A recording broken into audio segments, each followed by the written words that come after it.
आपके साथ चित्रा सिंह और आप देख रहे हैं केकेडी न्यूज। वक्त हो चला है टॉप 3 बड़ी खबरों का, लेकिन उससे पहले आइए नजर डालते हैं 25 बड़ी खबरों पर। देश में कोरोना के बढ़ते मामलों के बीच मुख्यमंत्रियों के साथ शाम 4:30 बजे अहम बैठक करेंगे पीएम मोदी। गंगा सागर मेले में कोरोना से बचाव के लिए प्रशासन अलर्ट, मेले की एंट्री पर होगी मेडिकल स्क्रीनिंग।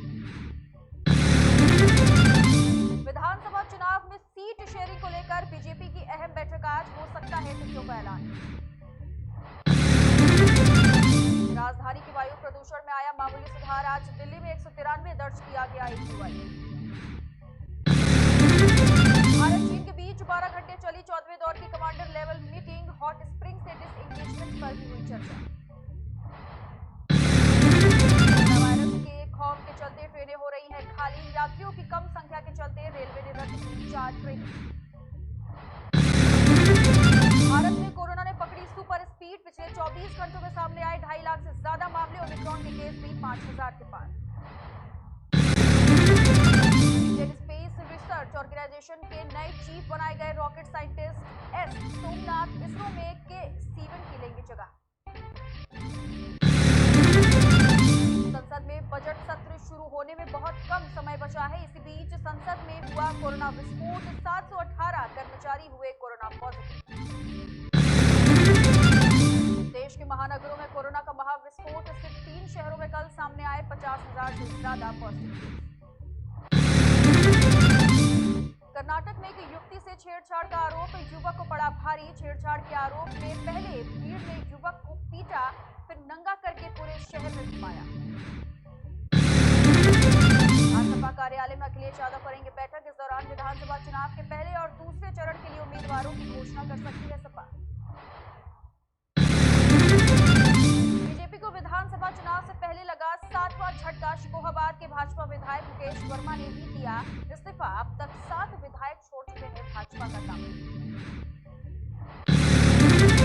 प्रयागराज के माघ मेला इलाके में 38 कोरोना पॉजिटिव केस आने से मचा हड़कंप, आज से शुरू हो रहा है माघ मेला, मेले में शामिल होने के लिए RT-PCR रिपोर्ट है जरूरी। यूपी में बीजेपी सरकार के आयुष मंत्री धर्म सिंह सैनी ने वापस की सरकारी सुरक्षा और आवास, बीजेपी से इस्तीफा देने वाले नेताओं की लिस्ट में हो सकते हैं शामिल। सूत्रों के मुताबिक रामनगरी अयोध्या से चुनाव लड़ेंगे सीएम योगी आदित्यनाथ, चुनावी नजरिए से भाजपा का महत्वपूर्ण क्षेत्र है अयोध्या। प्रेस कॉन्फ्रेंस में अरविंद केजरीवाल ने किया ऐलान, पंजाब की जनता चुनेगी प्रदेश के सीएम का चेहरा, जनता की राय के लिए अरविंद केजरीवाल ने जारी किया नामा। कांग्रेस की महासचिव प्रियंका गांधी ने जारी की उम्मीदवारों की सूची, पहले लिस्ट में 125 उम्मीदवारों की पहली लिस्ट हुई जारी, महिलाओं को दिए गए 40% टिकट। अर्धसैनिक बलों पर भी छाया कोरोना का कहर, पिछले 24 घंटे में कोरोना संक्रमण के 1210 मामले आए सामने। उन्नाव रेप केस पीड़िता की मां को उन्नाव से कांग्रेस ने बनाया प्रत्याशी, राहुल गांधी ने कहा न्याय का चेहरा बनेगी उन्नाव रेप पीड़िता की मां। कोरोना के बढ़ते मामलों के चलते कर्नाटक सरकार ने उठाया बड़ा कदम, कर्नाटक में कांग्रेस की पदयात्रा पर लगे रोक। विधानसभा चुनाव से पहले ओम प्रकाश राजभर का दावा, 20 जनवरी तक भाजपा के 18 कैबिनेट मंत्री देंगे इस्तीफा। यूपी चुनाव से पहले भाजपा में उठा पटक, धर्म सिंह सैनी और विनय शाक्य ने भी दिया इस्तीफा। यूपी चुनाव में भाजपा का सीट शेयरिंग फॉर्मूला, अपना दल और निषाद पार्टी को मिल सकती है 1.5 दर्जन सीटें। अंसारी को इलाहाबाद हाईकोर्ट ने दी बड़ी राहत, गैंगस्टर के 2 केस में कस्टडी वारंट पर पुनर्विचार के दिए गए निर्देश।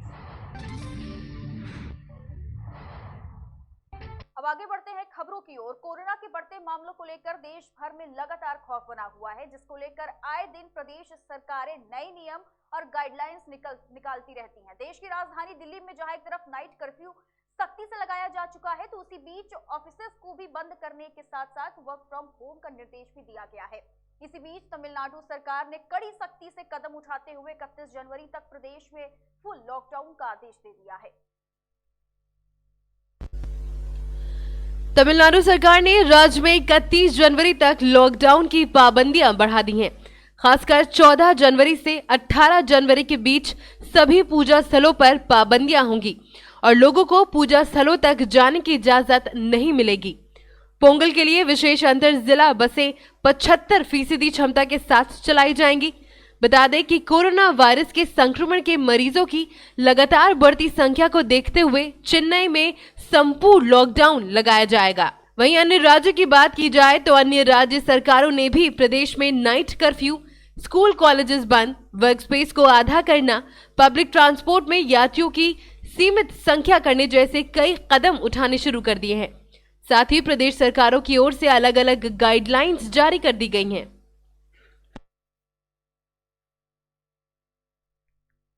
2022 के विधानसभा चुनावों को लेकर पार्टियां जी जान से जुट गई हैं। सभी अपने तरीके से प्रचार कर रही हैं। कोरोना के मामलों को देखते हुए चुनाव आयोग ने रैलियों और जनसभाओं पर रोक लगा दी, जिसके चलते अब पार्टियों को अपने प्रचार के लिए इंटरनेट का सहारा लेना पड़ रहा है। इसी बीच आज कांग्रेस पार्टी की महासचिव प्रियंका गांधी ने विधानसभा चुनाव के लिए कांग्रेस पार्टी के उम्मीदवारों की लिस्ट जारी कर दी है। 5 राज्यों में विधानसभा चुनाव के लिए प्रत्याशियों का ऐलान होना शुरू हो गया है। राजनीतिक उठापटक के बीच चुनाव जीतने के लिए राजनीतिक दलों ने पूरी ताकत झोंक दी है। उत्तर प्रदेश विधानसभा चुनाव के लिए कांग्रेस पार्टी ने पहली लिस्ट जारी कर दी है। आपको बता दें कि प्रियंका गांधी ने कांग्रेस पार्टी की पहली लिस्ट जारी की है। इस लिस्ट में 125 उम्मीदवार हैं, जिसमें 50 महिला उम्मीदवार भी शामिल हैं। बता दें कि इस लिस्ट में उन्नाव रेप कांड पीड़िता की मां को उन्नाव से टिकट दिया गया है। इस दौरान प्रियंका गांधी ने बताया है कि कांग्रेस के उम्मीदवारों में महिलाओं के साथ साथ पत्रकार और समाज सेवी भी शामिल हैं। में श्रीमती रमा कश्यप, डुमरियागंज 306 में श्रीमती कांति पांडे, हरैया 307 में श्रीमती लबोनी सिंह, खजनी 325 में श्रीमती रजनी देवी, रामपुर खरकना में श्रीमती शहला अरहारी 339, सागरी 345 में श्रीमती राणा खातून और मेहनगर 352 में श्रीमती निर्मला भारती। ये हमारी 50 महिलाएं हैं और मुझे बहुत खुशी और बहुत गर्व है कि ये सारी महिलाएं संघर्षशील हैं। कुछ आपने आप तो पहचानते भी होंगे, जैसे आराधना जी जो हमारी CLP लीडर हैं, लुइस खुर्शीद जी जो कई बार चुनाव लड़ चुकी हैं। ऐसी महिलाएं हैं जो काफी बार चुनाव भी लड़ चुकी हैं और ऐसी भी हैं जो पहली बार अपने संघर्ष के लिए, अपनी विचारधारा के लिए चुनाव लड़ रही हैं। इसमें खास तौर से मैं आपको बताना चाहती हूँ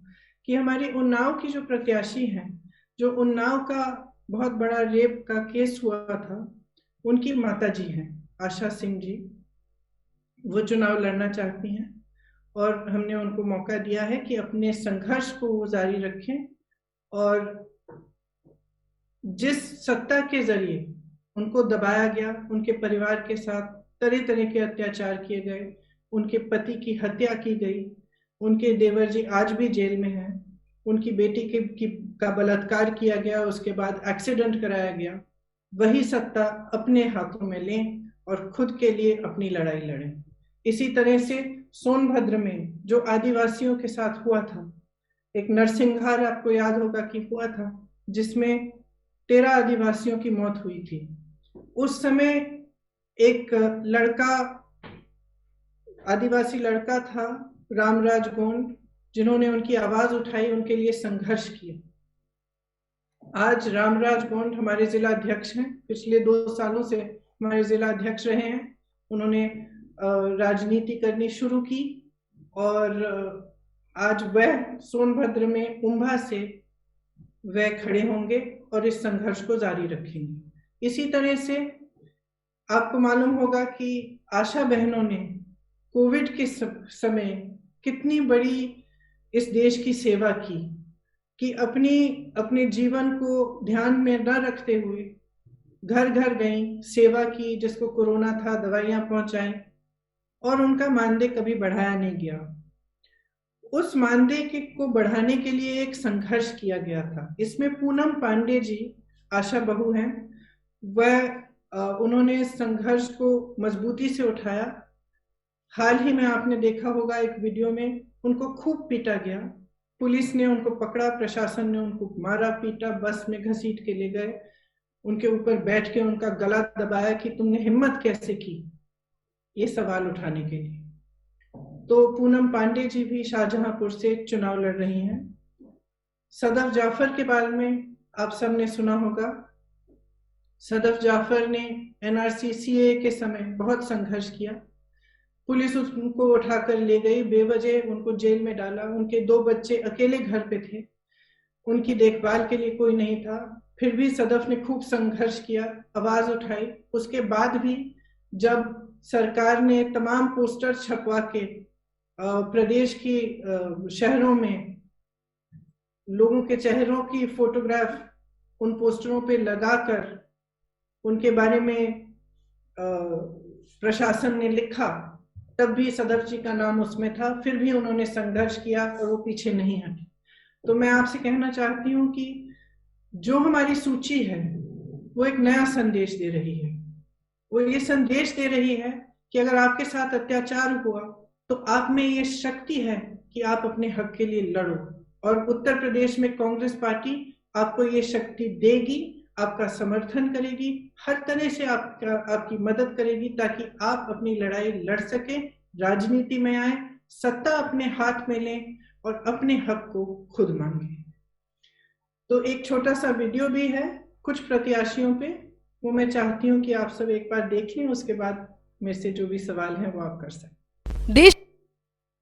विधानसभा चुनावों के लिए सभी पार्टियां और नेता अपने अपने हिसाब से दांव पेच लगा रहे हैं। जैसे पिछले 24 घंटों में 7 भाजपा नेताओं ने इस्तीफा देकर एक तरफ जहां भाजपा को झटका दिया है, तो वहीं सपा ने कुछ बीजेपी विधायकों को अपनी पार्टी में शामिल होने का निमंत्रण देकर अपनी चुनावी चाल चल ली है। इस बीच अरविंद केजरीवाल भी क्यों पीछे रहे? पंजाब विधानसभा चुनाव के लिए अरविंद केजरीवाल ने जनता के सॉफ्ट कॉर्नर को टटोला है। देश की जनता पिछले कुछ समय में अपने चुनाव के फैसले को लेकर काफी सेंसिटिव हो चुकी है। इसी को मुद्दा बनाते हुए दिल्ली के सीएम अरविंद केजरीवाल ने पंजाब विधानसभा चुनाव में आम आदमी पार्टी के मुख्यमंत्री पद के लिए सियासी दांव खेला है। आज मोहाली में प्रेस कॉन्फ्रेंस के दौरान अरविंद केजरीवाल ने कहा कि पार्टी की तरफ से सीएम पद के उम्मीदवारों का नाम अगले हफ्ते घोषित कर दिया जाएगा, लेकिन सीएम पद का चेहरा कौन बनेगा ये जनता तय करेगी।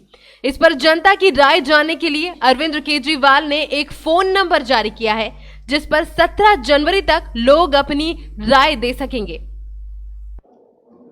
1966 में पंजाब अलग सूबा बना था, तब से लेके आज तक 25 साल तक कांग्रेस ने पंजाब पे राज किया। 19 साल तक बादल परिवार ने पंजाब पे राज किया। इन दोनों ने एक तरह से पार्टनरशिप में राज किया। 1966 से लेके आज तक इन दोनों की पार्टनरशिप की सरकारें थी। चाहे किसी भी पार्टी की सरकार आ जाए, चाहे बादल परिवार की सरकार आए, चाहे कांग्रेस की सरकार आए, गठजोड़ में इन्होंने पार्टनरशिप में सरकारें चलाई। इनकी सरकार आती थी तो वो उनके खिलाफ कोई एक्शन नहीं होता था, उनकी आती थी तो इनके खिलाफ, दोनों लूटते थे, मिल बांट के खाते थे, दोनों लूटते थे। इस बार लोगों ने मन बनाया है इसे खत्म करना है, बहुत हो गया। इस पार्टनरशिप की सरकार को खत्म करके आम लोगों की सरकार बनानी है, आम आदमी की सरकार बनानी है, आम पंजाबी की सरकार बनानी है। लोग मन बना चुके हैं कि इन दोनों को उखाड़ के एक मौका लोग इस बार आम आदमी पार्टी को देने का मन बना चुके हैं। आम आदमी पार्टी की सरकार बनेगी तो हम क्या करेंगे? मैं भी बहुत दिन से पंजाब में घूम रहा हूँ, लोगों से मिल रहा हूँ। मान साहब पंजाब के ही हैं, लोगों से मिलते रहते हैं, उनको बहुत अच्छी समझ है पंजाब की। उन सारे इनपुट्स को लेके हमने एक पंजाब मॉडल तैयार किया है, लोगों के इनपुट्स के आधार पे। 10 बिंदुओं का ये पंजाब मॉडल है, 10 पॉइंट एजेंडा है पंजाब मॉडल का। आम आदमी पार्टी की सरकार बनेगी तो एक नया पंजाब बनाएंगे, खुशहाल पंजाब बनाएंगे, विकास वाला पंजाब बनाएंगे, तरक्की वाला पंजाब बनाएंगे, जिसमें ये 10 बड़े बड़े एजेंडा होंगे। सबसे पहला एजेंडा है रोजगार। आज हमारे बच्चे रोजगार के लिए दर दर की ठोकरें खा रहे हैं। हर घर के अंदर बेरोजगार है। रोजगार ना मिलने की वजह से हर बच्चा कनाडा की तरफ देखता है। हर माँ बाप को लगता है यार मैं अपने बच्चों को किसी तरह से कनाडा भेज दूँ। हम ऐसा खुशहाल पंजाब बनाएंगे जिसमें जो बच्चे कनाडा चले गए, मैं आज आपको यकीन देता हूँ कि 5 साल के अंदर वो सारे बच्चे पंजाब वापस आना शुरू करेंगे। पंजाब के अंदर रोजगार के इतने सारे अवसर पैदा करेंगे। दिल्ली में हमने 10 लाख बच्चों को रोजगार दिया कोरोना के टाइम पे, हमें देना आता है। दूसरा एजेंडा है नशा। कुछ बच्चे कनाडा चले गए और बाकी पंजाब की जवानी जो है वो नशे में डूबी हुई है। गांव-गांव के अंदर खुलेआम नशा बिक रहा है। पिछली बार कांग्रेस की जब सरकार आई थी तो उन्होंने कहा था कि हम नशा बंद करेंगे, कोई नशा बंद नहीं हुआ। आज भी वैसे ही नशा बिक रहा है। क्यों? क्योंकि सबकी इनकी सांठगांठ है। सारी पार्टियों की, नशा करने बेचने वाले सारे गिरोह की। हम इस पूरे सिंडिकेट को ख़त्म करेंगे। नशा बेचने वाले पूरे गिरोह को ख़त्म करेंगे। माफिया को, नशा माफिया को ख़त्म करेंगे और नशे से अपने बच्चों को बाहर निकाल के पंजाब को नशा मुक्त करेंगे। तीसरा है पंजाब के अंदर शांति व्यवस्था कायम करना, कानून व्यवस्था कायम करना। बेअदबी के इतने सारे किस्से हुए, बेअदबी के इतने सारे हादसे हुए और सभी धर्मों के ग्रंथों की बेअदबी हुई समय समय पे, लेकिन किसी भी एक भी मामले के अंदर किसी को सजा नहीं हुई। क्यों नहीं हुई? ऐसा नहीं कि हमारी पंजाब पुलिस इसके काबिल नहीं थी करने के। एक बार खुली छूट दे दो, देखो पंजाब पुलिस आपको कितना शानदार काम करके दिखाएगी। क्योंकि उसके अंदर बहुत बड़े बड़े लोग शामिल थे। षड्यंत्र के अंदर बहुत बड़े बड़े तार थे, ऊपर तक थे तार पार्टियों के, और ये सारी पार्टियां मिली हुई थी। इसकी सरकार आ जाए वो उसको बचाते हैं, उसकी सरकार आ जाए उसको बचाते हैं। नतीजा क्या हुआ? रोज बेअदबी के किस्से सुनने को मिलते हैं। रोज बेअदबी के, लोगों की भावनाओं को ठेस पहुंचती है, लोगों को बड़ा दुख होता है। क्यों? उनके हौसले बड़े बुलंद हैं कि जो मर्जी करो कुछ नहीं होता। जितने बेअदबी के मामले में सब में कठोर से कठोर सजा दिलवाएंगे पकड़ के, चाहे कोई कितना भी बड़ा क्यों ना हो। हमारी किसी से सेटिंग नहीं है, हमारे किसी पार्टी से सेटिंग नहीं है, किसी नेता से सेटिंग नहीं है। सारे बेअदबी के उनमें सजा दिलवाएंगे और पंजाब के अंदर शांति व्यवस्था कायम करेंगे, भाईचारा कायम करेंगे, पंजाब के भाईचारे को बना के रखेंगे। इन्हीं खबरों के साथ इस बुलेटिन में फिलहाल इतना ही। आगे की तमाम खबरों को देखने के लिए आप बने रहें केकेडी न्यूज के साथ।